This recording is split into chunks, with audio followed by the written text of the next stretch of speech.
Hello friends, welcome back to our channel SK motivational quotes. कैसे हैं आप सब लोग? I hope you all are doing very well. आज हम आपके साथ में बात करने वाले हैं कि हमारे 11वें राष्ट्रपति डॉक्टर APJ अब्दुल कलाम के बारे में।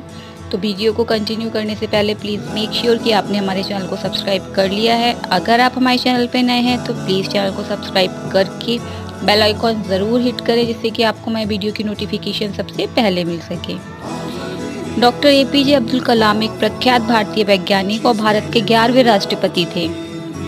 उन्होंने देश के कुछ सबसे महत्वपूर्ण संगठनों DRDO और इसरो में कार्य किया। उन्होंने वर्ष 1998 के पोखरण द्वितीय परमाणु परीक्षण में भी महत्वपूर्ण भूमिका निभाई। डॉक्टर कलाम भारत के अंतरिक्ष कार्यक्रम और मिसाइल विकास कार्यक्रम के साथ भी जुड़े थे। इसी कारण उन्हें मिसाइल मैन भी कहा जाता है। वर्ष 2002 में वे भारत के राष्ट्रपति चुने गए और 5 वर्ष की अवधि की सेवा के बाद वे वापस शिक्षण, लेखन और सार्वजनिक सेवा में लौट आए। उन्हें भारत के सर्वोच्च नागरिक सम्मान भारत रत्न सहित कई प्रतिष्ठित पुरस्कारों से भी सम्मानित किया गया था। बात करते हैं उनके प्रारंभिक जीवन के बारे में। तो डॉक्टर अब्दुल पाकीब ज़ैनुल आबदीन अब्दुल कलाम का जन्म 15 अक्टूबर सन 1931 को तमिलनाडु के रामेश्वरम में एक मुस्लिम परिवार में हुआ था। उनके पिता ज़ैनुल आबदीन एक नाविक थे और उनकी माता आशियम्मा एक गृहिणी थी। उनके परिवार की आर्थिक स्थिति ठीक नहीं थी, इसलिए उन्हें छोटी सी उम्र में ही काम करना पड़ा। अपने पिता की आर्थिक मदद के लिए वह स्कूल के बाद समाचार पत्र वितरण का काम करते थे। अपने स्कूल के दिनों में कलाम पढ़ाई लिखाई में सामान्य थे, पर नई चीज सीखने के लिए हमेशा तत्पर और तैयार रहते थे। उनके अंदर सीखने की भूख थी और वो पढ़ाई पर घंटों ध्यान देते थे। उन्होंने अपने स्कूल की पढ़ाई रामनाथपुरम स्वच्छवत्तर मैट्रिकुलेशन स्कूल से पूरी की। उसके बाद तिरुचिरापल्ली के सेंट जोसेफ कॉलेज में दाखिला लिया, जहाँ से उन्होंने सन 1954 में भौतिक विज्ञान में स्नातक किया। उसके बाद वर्ष 1955 में वो मद्रास चले गए, जहां से उन्होंने एरोस्पेस इंजीनियरिंग की शिक्षा ग्रहण की। वर्ष 1960 में कलाम ने मद्रास इंस्टीट्यूट ऑफ टेक्नोलॉजी से इंजीनियरिंग की पढ़ाई पूरी की। बात करते हैं उनके कैरियर के बारे में। तो मद्रास इंस्टीट्यूट ऑफ टेक्नोलॉजी से इंजीनियरिंग की पढ़ाई पूरी करने के बाद उन्होंने रक्षा अनुसंधान और विकास संगठन DRDO में वैज्ञानिक के तौर पर भर्ती हुए। कलाम ने अपने कैरियर की शुरुआत भारतीय सेना के लिए एक छोटे हेलीकॉप्टर का डिजाइन बनाकर किया। DRDO में कलाम को उनके काम से संतुष्टि नहीं मिल रही थी। वह पंडित जवाहरलाल नेहरू द्वारा गठित Indian national committee for research के सदस्य भी थे। इस दौरान उन्हें प्रसिद्ध अंतरिक्ष वैज्ञानिक विक्रम साराभाई के साथ काम करने का अवसर मिला। वर्ष 1969 में उनका स्थानांतरण भारतीय अंतरिक्ष अनुसंधान संगठन इसरो में हुआ। यहाँ वो भारत के सैटेलाइट लॉन्च व्हीकल परियोजना के निदेशक के तौर पर नियुक्त किए गए। इसी परियोजना की सफलता के परिणाम स्वरूप भारत का प्रथम उपग्रह रोहिणी पृथ्वी की कक्षा में वर्ष 1980 में स्थापित किया गया। इसरो में शामिल होना कलाम के कैरियर का सबसे अहम मोड़ था, और जब उन्होंने सैटेलाइट लॉन्च व्हीकल परियोजना पर कार्य आरंभ किया, तब उन्हें लगा जैसे वो वही काम कर रहे हैं जिसमें उनका मन लगता है। 1963 से 64 के दौरान उन्होंने अमेरिका के अंतरिक्ष संगठन नासा की भी यात्रा की। परमाणु वैज्ञानिक राजा रमन्ना, जिनके देखरेख में भारत ने पहला परमाणु परीक्षण किया, उन्होंने अब्दुल कलाम को वर्ष 1974 में पोखरण में परमाणु परीक्षण देखने के लिए भी बुलाया था। 70 और 80 के दशक में अपने कार्यों और सफलताओं से डॉक्टर कलाम भारत में बहुत प्रसिद्ध हो गए और देश के सबसे बड़े वैज्ञानिकों में उनका नाम गिना जाने लगा। उनकी ख्याति इतनी बढ़ गई थी कि तत्कालीन प्रधानमंत्री इंदिरा गांधी ने अपने कैबिनेट के मंजूरी के बिना ही उन्हें कुछ गुप्त परियोजनाओं पर काम करने की अनुमति दे दी थी।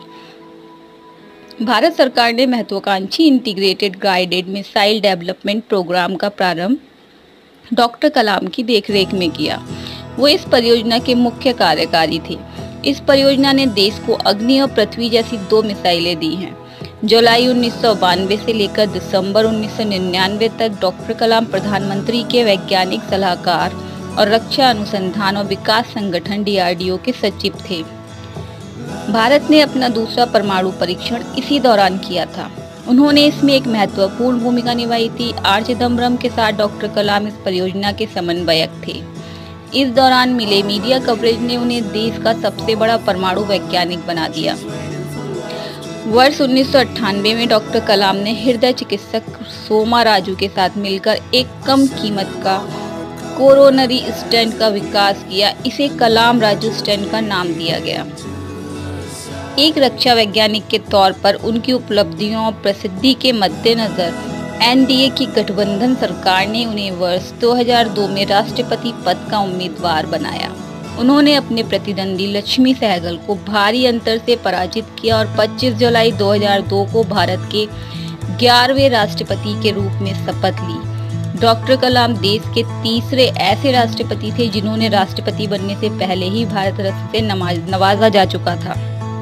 इससे पहले डॉक्टर राधाकृष्णन और डॉक्टर जाकिर हुसैन को राष्ट्रपति बनने से पहले भारत रत्न से सम्मानित किया जा चुका था।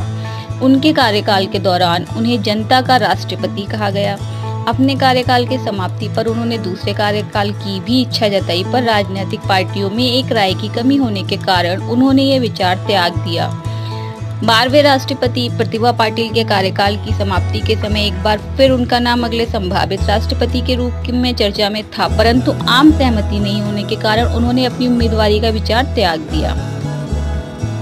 राष्ट्रपति पद से सेवा मुक्त होने के बाद डॉक्टर कलाम शिक्षण, लेखन, मार्गदर्शन और शोध जैसे कार्यों में व्यस्त रहे और भारतीय प्रबंधन संस्थान शिलांग, भारतीय प्रबंधन संस्थान अहमदाबाद, भारतीय प्रबंधन संस्थान इंदौर जैसे संस्थानों से विजिटिंग प्रोफेसर के तौर पर जुड़े रहे। इसके अलावा वो भारतीय विज्ञान संस्थान बेंगलोर के fellow, Indian institute of space science and technology, Thiruvananthapuram के चांसलर, अन्ना यूनिवर्सिटी चेन्नई में एरोस्पेस इंजीनियरिंग के प्रोफेसर भी रहे। उन्होंने IIT Hyderabad, Banaras, Hindu university of Anna university में सूचना प्रौद्योगिकी भी पढ़ाई। कलाम हमेशा से देश के युवाओं और उनके भविष्य को बेहतर बनाने के बारे में बातें करते थे। इसी संबंध में उन्होंने देश के युवाओं के लिए व्हाट कैन आई गिव पहल शुरू की थी, जिसका उद्देश्य भ्रष्टाचार का सफाया। देश के युवाओं में उनकी लोकप्रियताओं को देखते हुए उन्हें 2 बार 2003 और 2004 में MTV youth icon of the year award के लिए मनोनीत भी किया गया था। वर्ष 2011 में प्रदर्शित हुई हिंदी फिल्म आई एम कलाम उनके जीवन से प्रभावित है। शिक्षण के अलावा डॉक्टर कलाम ने कई पुस्तकें भी लिखी, जिनमें प्रमुख हैं India 2020 a vision for the new millennium, wings of fire and autobiography, ignited minds, unleashing the power with in India, mission India, indomitable spirit आदि। पुरस्कार और सम्मान उन्हें क्या क्या मिले उसके बारे में बात करते हैं। देश और समाज के लिए किए गए उनके कार्यों के लिए डॉक्टर कलाम को अनेकों पुरस्कारों से सम्मानित किया गया। लगभग 40 यूनिवर्सिटीज ने उन्हें मानद डायरेक्टर की उपाधि दी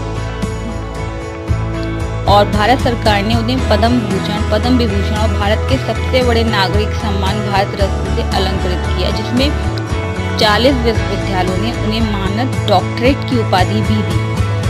27 जुलाई 2015 को भारतीय प्रबंधन संस्थान शिलांग में अध्यापन कार्य के दौरान उन्हें दिल का दौरा पड़ा, जिसके बाद करोड़ों लोगों के प्रिय और चहेते डॉक्टर अब्दुल कलाम परलोक सिधार गए। जीवन में कठिनाइयां हमें बर्बाद करने नहीं आती हैं, बल्कि ये हमारी छुपी हुई सामर्थ्य और शक्तियों को बाहर निकालने में हमारी मदद करती हैं। कठिनाइयों को ये जान लेने दो कि आप उससे भी ज़्यादा कठिन हो। सो गाइस, इस वीडियो में बस इतना ही। आपको हमारा आज का वीडियो कैसा लगा कमेंट करके ज़रूर बताएं। ऐसे और भी मोटिवेशनल वीडियोस के लिए सब्सक्राइब करें हमारे यूट्यूब चैनल को और बेल आइकॉन को हिट करें, जिससे आपको हमारे वीडियोस की नोटिफिकेशन सबसे पहले मिले। मिलते हैं अपने नेक्स्ट वीडियो में, तब तक के लिए ऑल द वेरी बेस्ट। मैं माही SK मोटिवेशनल कोच से सपोर्ट करती हूँ आपके सपनों को। जय हिंद।